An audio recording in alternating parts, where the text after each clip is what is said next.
You're listening to an Airwave Media Podcast. Anyone can follow. It takes something special to be an original, which is why the 2025 Lincoln Navigator SUV arrives with new ways of surrounding you in luxury, including the ultra-wide 48-inch panoramic display and the multi-sensory Lincoln Rejuvenate experience. A true original never stops evolving. So meet the 2025 Navigator, the original that's all new and better than ever. Learn more at Lincoln.com. Lincoln and Navigator are trademarks of Ford or its affiliates.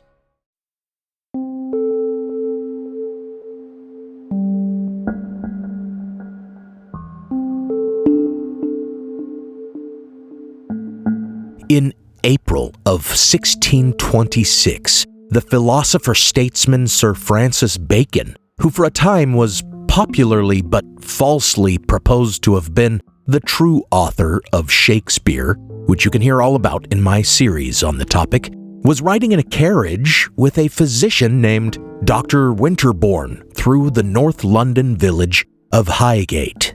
Their conversation tended toward the scientific, discussing practices for food preservation, as the snowbound countryside through which they passed struck Bacon with inspiration. Perhaps packing food in snow or ice could help to preserve it. So taken with this notion was Bacon that he had the driver stop at a farm where he bought a chicken. He and the doctor plucked the bird and prepared it for cooking, but then packed it in ice and snow to see how well it might be preserved. This experiment is said to be among the earliest studies of the effects of refrigeration, an area of study that would be further explored in the next century by such luminaries as Benjamin Franklin.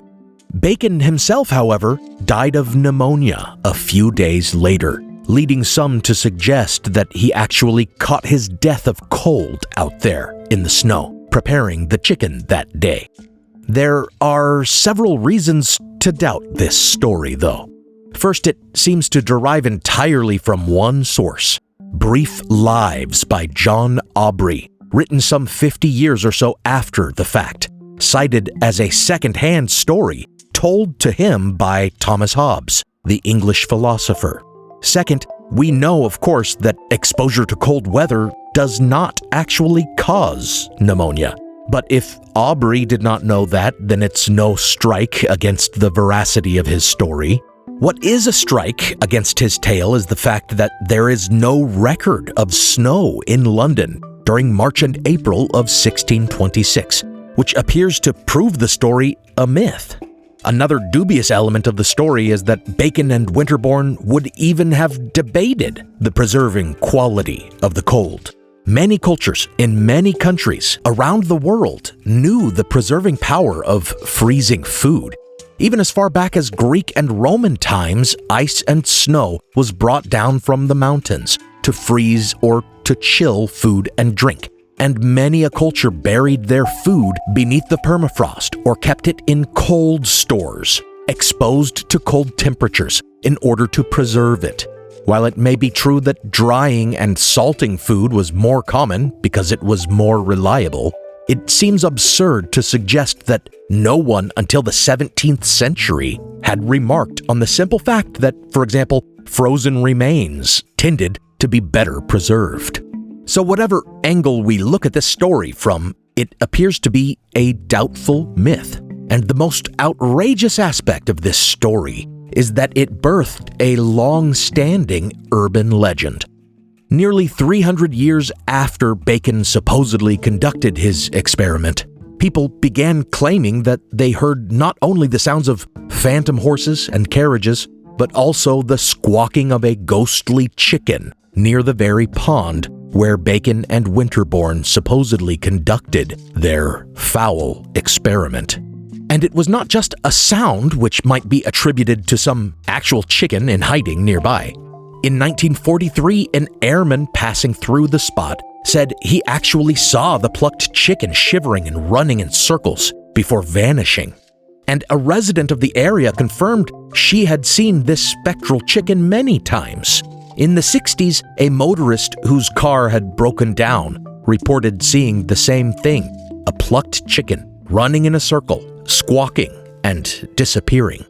The last sighting of this poltergeist seems to have been in 1970, but by that time, another ridiculous paranormal claim had come to grip the North London village of Highgate, such that everyone seems to have forgotten about Francis Bacon's ghost chicken. And this urban legend exploded into an outright hysteria. This is Historical Blindness. I'm Nathaniel Lloyd, and this story may have it all: ghosts, vampires, satanic panic, and dueling sorcerers. Thank you for listening to Hunting the Highgate Vampire.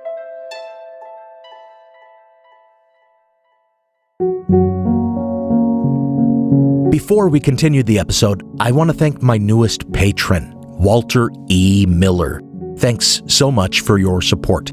Patrons of the show get access to an exclusive RSS feed with ad-free versions of the show, early release of episodes, teasers, and exclusive minisodes between every main release, making this a weekly podcast for patrons on Patreon. If you hear minisodes and think they're little blurbs or insubstantial sound bites, think again. They're fully researched and produced episodes, anywhere from 10 to 15 minutes long, and they tie in with the main episode topics. And they even sometimes fill in the gaps and tell the rest of the story that my main episode didn't have time to tell. For example, after my episode on the use of the military as a domestic police force, I released an exclusive about the few other times when presidents have used the military in this way. And after my episode on the Rosenheim poltergeist, I released a minisode about some other, more skeptical theories about poltergeist phenomena. For listeners who are interested, I also sell these exclusive minisodes for just $3 a pop. So head over to patreon.com/historicalblindness and consider purchasing the occasional blind spot minisode that interests you, or supporting the podcast for as little as $1 a month. Now, let's continue the episode.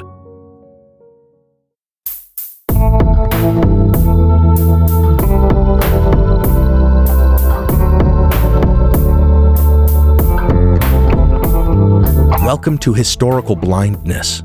When Sir Francis Bacon, according to the legend, traveled through Highgate and stuffed a butchered chicken full of snow, the landmark for which the area is known today did not exist. Highgate Cemetery first opened in 1839 as part of a plan to build 7 large modern graveyards in order to accommodate the dead of London. The quote-unquote Magnificent Seven, these planned cemeteries came to be called. Throughout the Victorian era, Highgate accommodated many dead in sometimes very ostentatious tombs designed in the Egyptian style popular at the time, during the height of Egyptomania. Many a famous individual is buried in Highgate, including physicist Michael Faraday, poet and novelist George Eliot, and political theorist Karl Marx. Among the more modern celebrities laid to rest there are humorist Douglas Adams and singer-songwriter George Michael. From the Victorian era to the mid-20th century, the cemetery grew and grew, expanding from ostentatious crypts to dense plots in rows for those who could not afford such showy posthumous lodgings. After a while, maintaining the cemetery became a difficult task, made only harder during the 2 world wars, and after suffering damage from German bombs, some tombs and monuments were left in disrepair, or even open to the elements, covered with tarps that eventually deteriorated, lending an even more haunted aspect to the formerly impressive crypts. Highgate Cemetery, officially opened in 1839, was once described as the most beautiful resting place in London. There are 2 cemeteries now. The one where Karl Marx is buried has become a communist shrine. But the other, the older private cemetery across the road, is now a forest of graves. The rows of graves became overgrown with shrubs and weeds and 4-foot-high cuckoo grass. After a while, only graves along the main paths were tended, and it was joked that one needed a machete to make their way to other plots. In the 1960s, this eyesore of a cemetery began to draw youths in the area. This was a time of growing youthful rebellion, when people complained about gangs of young school children and older ne'er-do-wells like quote-unquote rockers and quote-unquote mods, who climbed the fences of the cemetery to smoke cannabis and drink alcohol. In the last few years, vandals stalking around the overgrown tombs have done over £9,000 worth of damage. Statues have been swept from their pedestals and coffins disrupted and desecrated. Among the unwanted element who liked to spend time in the cemetery were some who took an interest in the occult, calling themselves the British Occult Society and visiting the cemetery at night for fun and to frighten themselves with ghost stories. In this society were two men, David Farrant and Sean Manchester, who would later become central characters in the Highgate saga. Farrant, in particular, began to feel by 1970 that the youthful shenanigans in the cemetery had taken on a darker quality. The gate of the cemetery had been destroyed, and there were reports of youthful gangs breaking into tombs, setting coffins on fire, and even dragging remains out of their resting places. A police call in London. Jewel grab, prostitute slain, murder. No, but a crime has been committed. A crime upon the dead of Highgate Cemetery. Some suggested these were more than pranks, that some dark ceremonies were being conducted in the cemetery at night. But Farrant was of a mind that something more supernatural was occurring. He had heard some stories of a mysterious tall man being seen in the cemetery, and he fancied it was some kind of apparition. So he took to visiting the cemetery again at night, as he used to do with his occult society in the 60s. Soon after, he wrote a letter to the local paper, claiming that during one such nocturnal visit on the winter solstice, he'd had a paranormal encounter, and thus the Highgate affair commenced.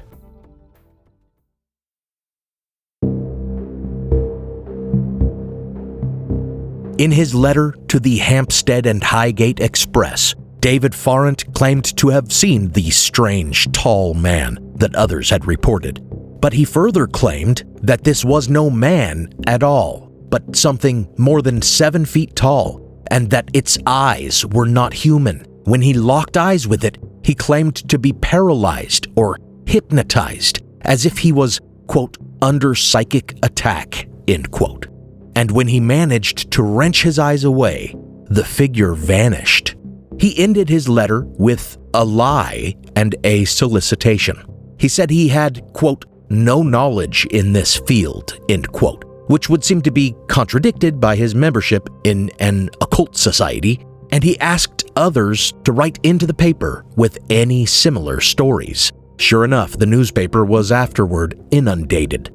A week later, it published 4 letters, revealing that the quote-unquote tall man story was part of local legend, which had it that a tall figure in a hat was often seen walking through the cemetery, and even that the otherwise unused bells in the old abandoned chapel on its grounds would ring whenever he took his ghostly walks. It seemed there were many different names for this apparition: the White Ghost, the Wild Eggman, and Mad Arthur. If this were the end of it, then a simple explanation would be that it was mere folklore, an oral tradition, repeated by word of mouth, and that all such sightings might have been of any visitor to the cemetery in the dark, who might appear tall simply because the legend led them to expect a tall figure. But more letters flooded the newspaper, sharing stories about ghostly women in white, about an apparition that waded into a pond without causing a disturbance in the waters and beckoned witnesses to follow, and about a spectral cyclist that rode visitors down on the cemetery paths. There are a few ways to view this proliferation of claims. One is that Highgate was just packed with ghosts, like the cemetery scene in the Haunted Mansion ride at Disneyland. A more rational view would have it that with Farrant's invitation, false claims were encouraged, just as police are inundated with false tips whenever they solicit information from the public. The very fact that almost every story was totally unlike others meant they weren't corroborated, and folklorists have recognized a variety of common traditions within them. White lady ghosts have proliferated across Europe for centuries. I did a whole episode about it really early on in the podcast. And spirits associated with water that beckon those they encounter to drown are another tradition, seen as far away as Latin America in the La Llorona tradition. Even the ghostly bicyclist seems similar to a phantom coachman or headless horseman legend of a ghost on some conveyance that runs down the poor souls who encounter it on the road at night. Eventually, even the Hampstead and Highgate Express, which had generated so much interest in the Highgate hauntings by printing these letters, began printing articles and letters more skeptical of the ghost stories. But rather than really turning away from this sensationalism, the paper instead leaned into it and took it in ever weirder directions.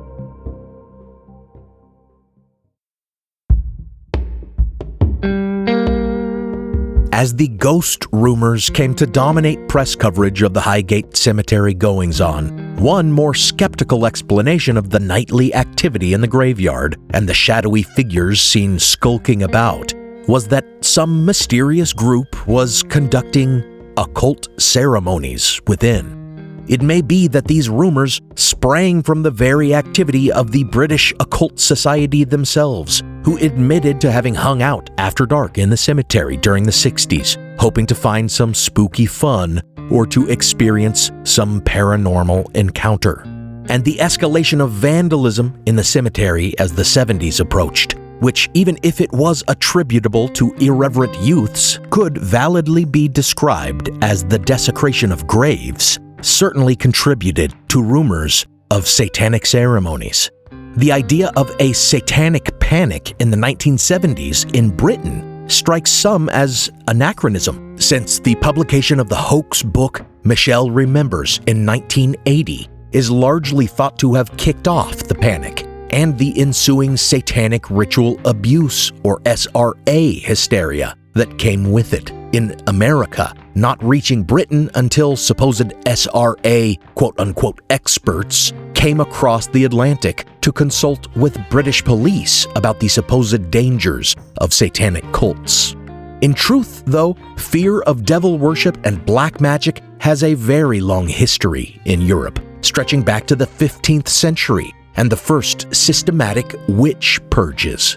The 19th century saw a shifting focus to the supposed black masses conducted by secret societies like Freemasons and Rosicrucians, and mystical orders like the Hermetic Order of the Golden Dawn, about which you can hear a great deal more in my classic episode, The Spectre of Devil Worship, and my series, A Rediscovery of Witchcraft. These fears persisted even into the 20th century, specifically in England, where in the 1940s and 50s one Scotland Yard inspector named Robert Fabian began insisting that Satan worshippers were actively committing murders and performing profane rites in secret temples. After Gerald Gardner made claims in his book Witchcraft Today about modern witchcraft practitioners, essentially helping to found, or popularize if you like, the Wiccan religion, all of which you can hear about in that aforementioned witchcraft series of mine, witchcraft panic surged by the late 50s, and in fact, any robbery or defacement of a church tended to be transformed by the press into evidence of cult activity. As all good children know, 13th century witches flew to sabbaths on broomsticks, brewed foul potions in cauldrons based on a nourishing stock of the dismembered bodies of newborn babes. Today, thanks to a more liberal and fascinated public attitude, you can meet witches at Speaker's Corner Hyde Park, where even children of Satan are entitled to let off steam, carrying with it perhaps a whiff of brimstone. In fact, in the early 60s, in Clop Hill, just an hour north of Highgate. Similar property damage in a graveyard touched off rumors of cultists conducting black masses. However, a more rational explanation for the Clop Hill graveyard vandalism and the Highgate cemetery desecrations comes from a simple understanding of youthful recreation. There is a recognized cultural and folkloric phenomenon called legend tripping, wherein young people are drawn places by local legends of spirits or monsters, looking for excitement or adventure. We know this is the case in Highgate, as groups like the British Occult Society and other youth who have been interviewed about their activities in the cemetery after dark have said they were just out for some fun and hoping to see something spooky. In fact, almost all the ghost sightings in Highgate were along Swain's Lane, a known lover's lane, seeming to indicate that youngsters took their dates to the cemetery, hoping for a good scare to send their girls into their arms. And much of the damage can be explained by the tendency of young people to dare each other to climb a headstone or open a tomb door, or even to smash a coffin, set a fire, or drag some bones out into the moonlight.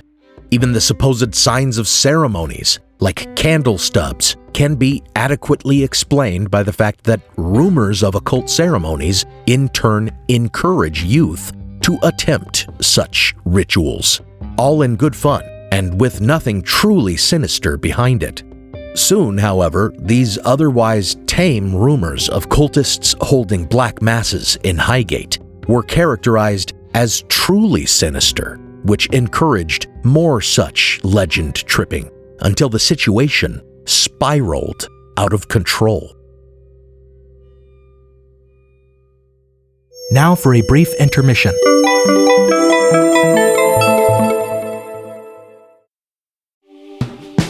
If you're a people pleaser, it can be hard to say no.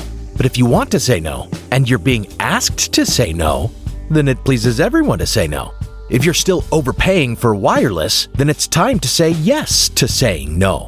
At Mint Mobile, their favorite word is no. No contracts, no monthly bills, no overages, no hidden fees, no BS. That's why I said yes to telling my overpriced wireless carrier, no thanks. Ditching my big wireless carrier meant ditching their jaw-dropping monthly bills, refusing their unexpected overages, and saying no thanks to their hidden fees. Mint Mobile gives you high-speed data and unlimited talk and text on the nation's largest 5G network. I couldn't believe the quality of Mint Mobile's wireless service in comparison to my old provider. And I got it all for just $15 a month. You can keep your phone, you can keep your phone number. You just don't have to keep paying those huge bills. Ready to say yes to saying no? Make the switch at mintmobile.com/blindness. That's mintmobile.com/blindness. Upfront payment of $45 required, equivalent to $15 a month. Limited time new customer offer for first 3 months only. Speeds may slow above 35 gigabytes on unlimited plan. Taxes and fees extra. See Mint Mobile for details. This episode is brought to you by Progressive Insurance.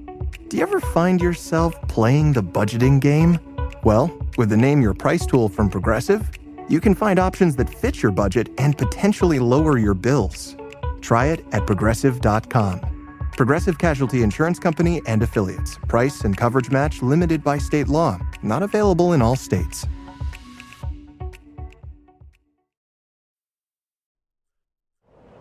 In January of 1915, Ernest Shackleton's ship, Endurance, became encased in the ice in the Weddell Sea. And with that, his attempt to cross Antarctica would turn into a desperate struggle for survival that would last for nearly 2 years. Through determination, grit, and savvy, Shackleton would lead his men through a brutal winter, then over hundreds of miles of Antarctic ice, followed by 800 miles in a small boat across some of the roughest waters in the world. It is one of the most extraordinary and inspirational journeys in the history of exploration. If you want to learn about Shackleton's remarkable voyage and the details of his colorful life, check out our 10-part series on the man. That is 9.5 hours of detailed material, perfect for anyone who loves stories of adventure, exploration, and survival. Find this story and many others at the Explorers Podcast, available wherever you get your podcasts or at explorerspodcast.com. Now, back to the show.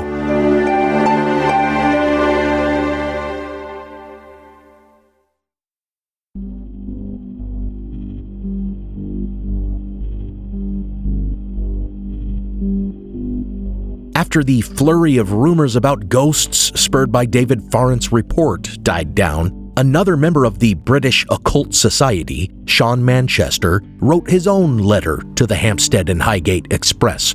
Manchester apparently had led a faction of the Occult Society to break away in a schism that led to two societies of the same name, and he differentiated his claims from those made by his rival. Some dead animals had been found in the area, he claimed, with wounds on their necks and the blood drained from their bodies. Rather than a ghost, then, Manchester asserted that the tall figure was actually a vampire. And not just any vampire, but a, quote, king vampire from Wallachia, end quote. His claims were right out of Bram Stoker, or one of the numerous movies that recycled the principal plot points of his book, Dracula.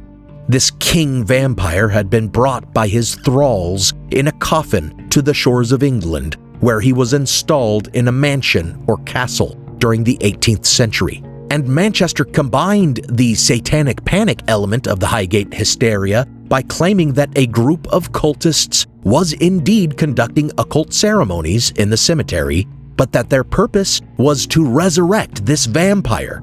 Shadows thrusting back the tombstones, prizing open the coffins, plunging their hands into the mouldering remnants of the dead. The police see it as public outrage, maniacal necrophilia. But that's not how the unholy writ of demonology describes it. Viewed from the precincts of the occult, this obscene profanation becomes a formalized ceremonial, the religious observances of the children of Satan, expressing an undying faith in their old religion. Manchester's story didn't really hold water, of course. He said that the vampire's castle had previously stood on the same ground as Highgate Cemetery, but could offer no actual proof of this mansion or castle existing during the 18th century, or of the supposed vampire plague he claimed took place back then. He also seemed to simultaneously be saying that the vampire was on the loose, that the tall figure was this king vampire, and also claiming that cultists were holding ceremonies in an effort to raise him from the dead, which seems contradictory. But never mind the simple logic of the idea, for it sold newspapers. The Hampstead and Highgate Express published his claims under the headline, "Does a Wampire Walk in Highgate?"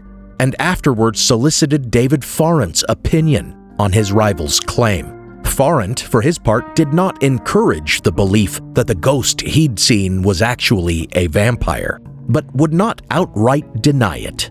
These reports generated enough interest that television crews arranged interviews with both Manchester and Farrant on Friday the 13th, March 1970. Now, in spite of all attempts by the cemetery owners to bar him, Farrant and his friends still maintain a regular vigil around the catacombs in hope of sighting either the vampire or a meeting of Satanists. Farrant shared his ghost story. Have you ever seen this vampire? I have seen it, yes. I saw it last February, and I saw it on 2 occasions. What was it like? It took the form of a tall, grey figure, and it about 8 feet tall, and it seemed to glide off the path without making any noise. And Manchester made claims of having already destroyed 2 vampires, describing how he intended to stake the Highgate vampire through the heart, cut off its head with a shovel, and burn what was left. Farrant fanned the flames of satanic panic by claiming to have received threatening letters with black magic symbols warning him to stay away from Highgate. And Manchester echoed these warnings, suggesting Farrant didn't understand what was happening in the cemetery and might get himself killed if he kept investigating. Within 2 hours of this program's broadcast, Highgate Cemetery was choked with hundreds of adventure seekers who had come to see a ghost or maybe even kill a vampire. The crowd was compared to rowdy football fans or to a murderous mob storming Frankenstein's laboratory by torchlight. The police were unable to stop them from scaling the walls of and overrunning the graveyard.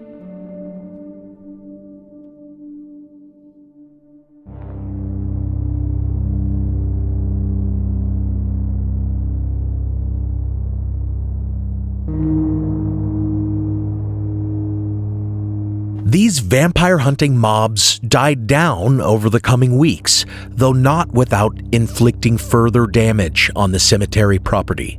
Later that summer, though, 3 girls discovered a woman's corpse that had been decapitated and showed signs of charring, as if having been set on fire. Last August, 3 schoolgirls came upon the decapitated corpse of a woman scattered across this path here, outside the tomb where it had laid for nearly 100 years. This desecration was utterly different to anything that had happened before in Highgate Cemetery, and there were pentacles and other Satanist symbols chalked here on the walls. The Hampstead and Highgate Express once again platformed Sean Manchester, who claimed that Satanists had done this, quote, disciples of the evil one, the vampire, end quote. That this ceremony was another step toward the resurrection of the king vampire. Of course, what it really looked like was exactly what Manchester said he was doing, chopping off heads and burning the remains of what he believed were vampires.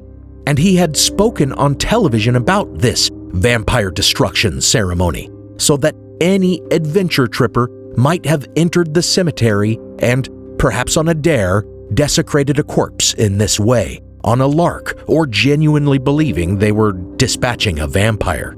It was a strange repetition of the old revenant ceremonies, the origin of vampire stories, which I spoke about in my series on vampires some years back. Superstitious townsfolk, believing that the dead were walking and visiting them like ghosts, dug up their corpses, mistook the signs of putrefaction as signs of undeath, and therefore desecrated their remains. Sean Manchester himself seemed to be very careful about what he was doing. He only entered the cemetery by day, spreading holy water around the graves and tombs, and performing the Catholic exorcism rites, even though he was not a priest. He claimed to have found in an unmarked coffin a corpse that appeared more alive than dead, but lest he run afoul of the law, he said he stopped himself from staking the fiend and instead just spread salt and garlic around it. Less conservative in his hunts was David Farrant, who seemed to have grown to favor the notion of a vampire being on the loose once his rival made the claim popular. Farrant had been skulking around the cemetery at night more and more, carrying a wooden stake and a crucifix. At the cemetery, Farrant was forced to enter by the back wall, as he still does today. He armed himself with a cross and stake and crouched between the tombstones waiting. And we know this because ever since the mob overran the cemetery, local police had established quote-unquote ghost patrols, combing the cemetery for youths, cultists, or whoever they might find in the graveyard after dark. And they picked up Farrant and found the vampire hunting paraphernalia on his person. But that night, police on the prowl for vandals discovered him. He was charged with being in an enclosed space for an unlawful purpose. But later the Clerkenwell magistrate acquitted him. Farrant, for his part, denied that he was vampire hunting, claiming instead that he was there to conduct a seance to contact that tall ghost of his. In court, however, his defense was that hunting a vampire was not a crime and was in essence no different from the perfectly legal hunts for other cryptids, like the Loch Ness Monster, for example. Following his exoneration, Farrant and his occult society took to calling the figure they were seeking more of a vampire than a ghost, and making further claims of having found evidence of black magic ceremonies in the cemetery. Ironically, though, as he claimed more and more that diabolists infested the cemetery, holding orgies in the dark, his own ceremonies came to resemble more and more those he attributed to the Satanists. In one example, after claiming he had found a mausoleum that witches had defiled with black magic ceremonies, the evidence being pentagrams and burned candles, he said that he and some women in his occult society had purified it by getting naked and reading some ancient spells and Bible verses.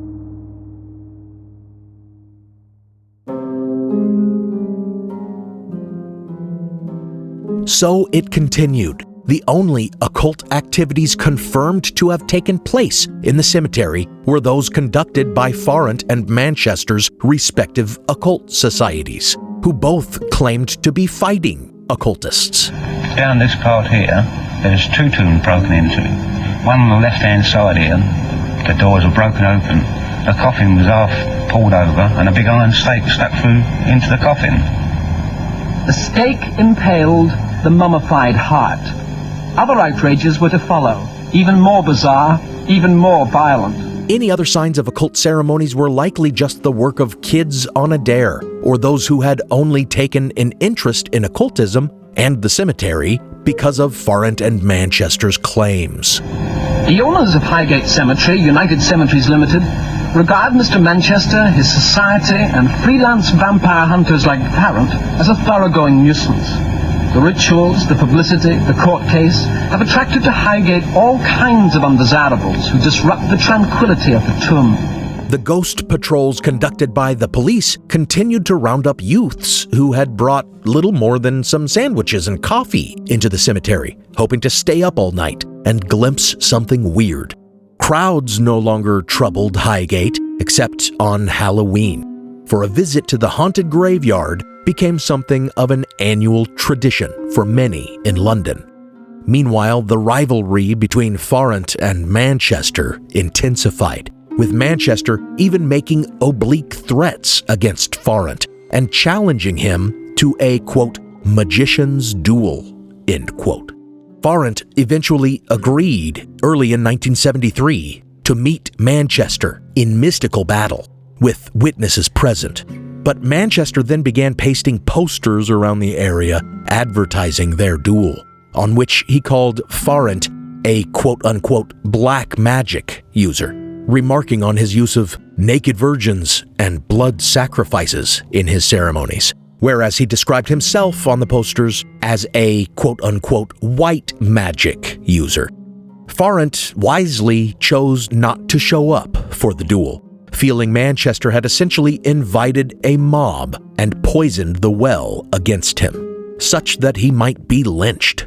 Later that year, when a nearby church discovered some candles, a nylon stocking, a bloody knife, and a symbol drawn on the pavement, rumors of satanic cult ceremonies resumed, and a local rocker who called himself Long John Baldry directed suspicion squarely at David Farrant. Baldry said his cat had gone missing, and he had reason to believe Farrant had stolen it and sacrificed it at the church. Newspapers took the story and ran with it, printing lurid accounts of how Farrant's cult killed the cat, smeared themselves in its blood, and then engaged in an orgy. Even the well-known tabloid News of the World, which had recently been bought by Rupert Murdoch, took up the story. They tracked down an ex-girlfriend of Farrant's, who was willing to back up the claims by describing orgies she had participated in. And they even printed out-of-context statements made by Farrant himself that seemed damning beyond all doubt. But then, Long John Baldry's wayward cat found its way home, and it became clear that Farrant had been the victim of a smear campaign.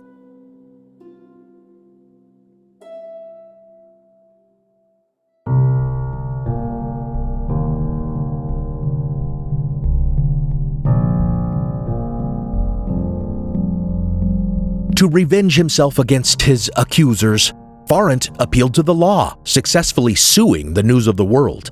But when his enemies continued to smear him, he resorted to threats that actually did partake of the occult black magic he insisted he did not practice.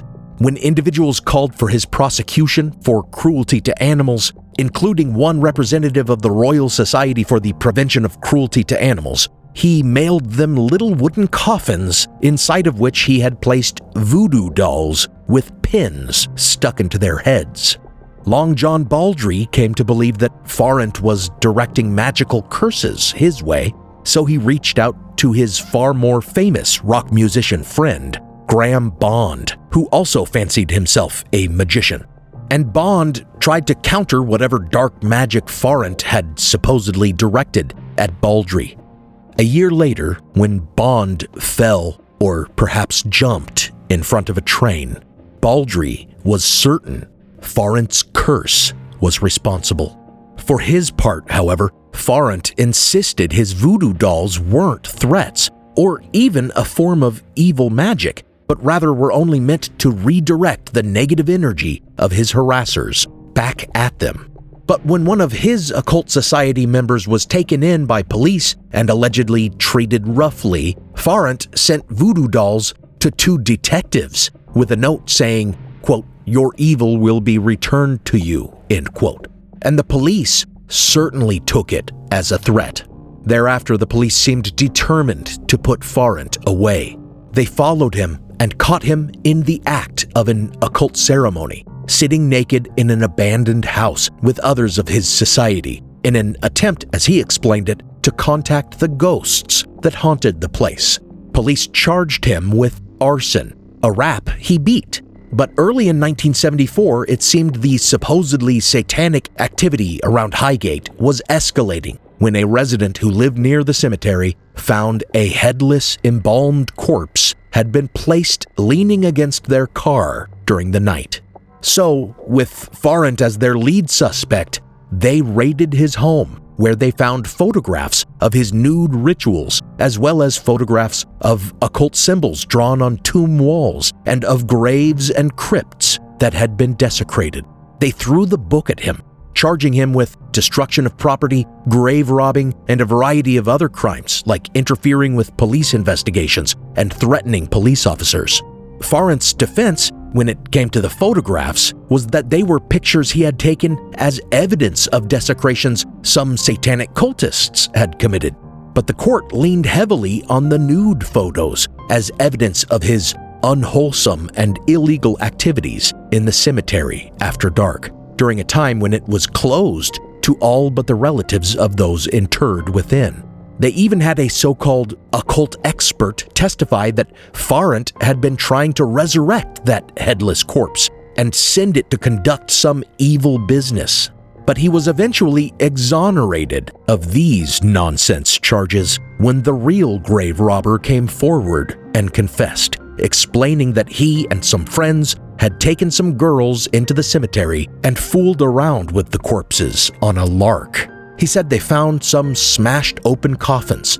One of his friends took a body out and danced with it, quote, "just playing the fool," end quote.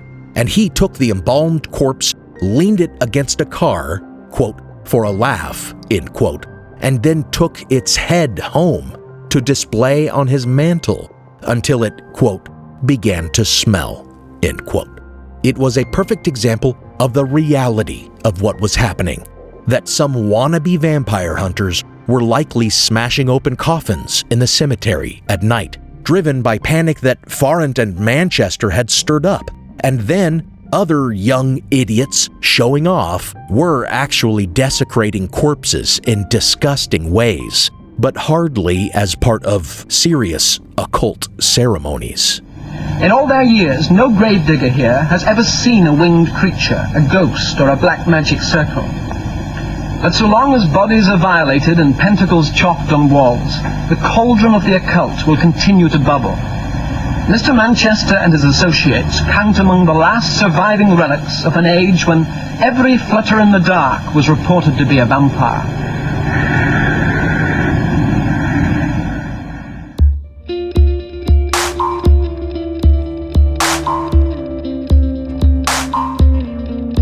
But despite this partial exoneration, David Farrant couldn't beat all the charges against him, and he was sentenced to nearly 5 years in prison. After 2 years of time served, Farrant was released, and the Highgate vampire panic had subsided. though the cemetery would forever hold a place of dark honor in the interests of occult enthusiasts and paranormal hobbyists.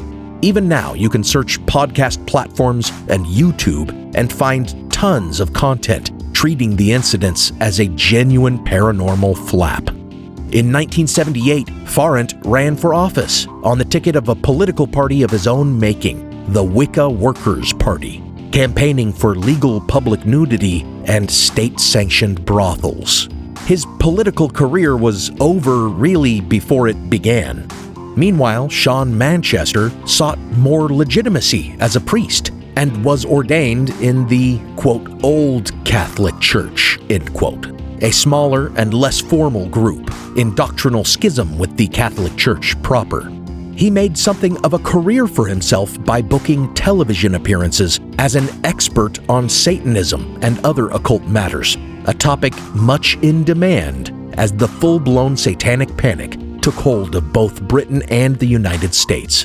In 1985, Manchester wrote a book on the whole affair called The Highgate Vampire, and Farrant set to work on his own book, Beyond the Highgate Vampire, published in 1991. So they continued their rivalry and war of words long after Highgate Cemetery had been restored, its tombs and monuments rebuilt, its gates repaired, and its jungle of tall grass and shrubbery beaten back so that people could once again visit the resting places of their loved ones. It can be argued that no panic about supernatural creatures or evil cultists would ever have occurred if it hadn't been for both of these men enjoying the press attention they received and competing for the limelight.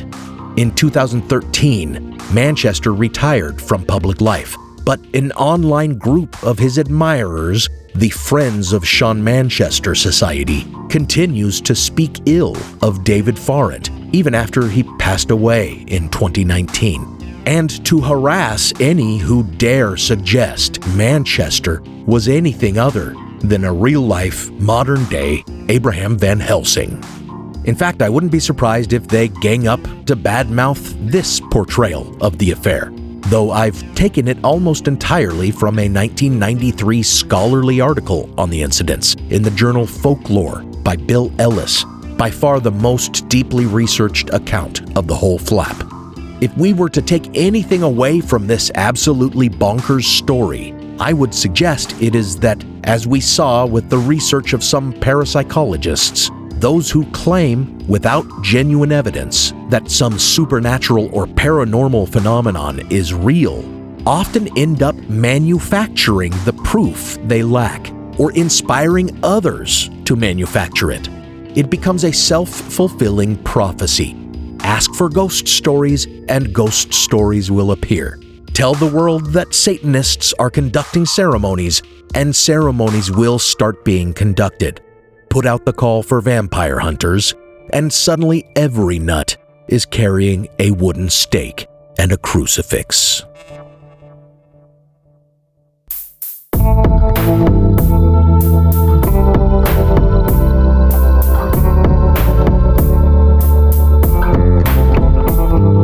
Thank you for listening to Historical Blindness.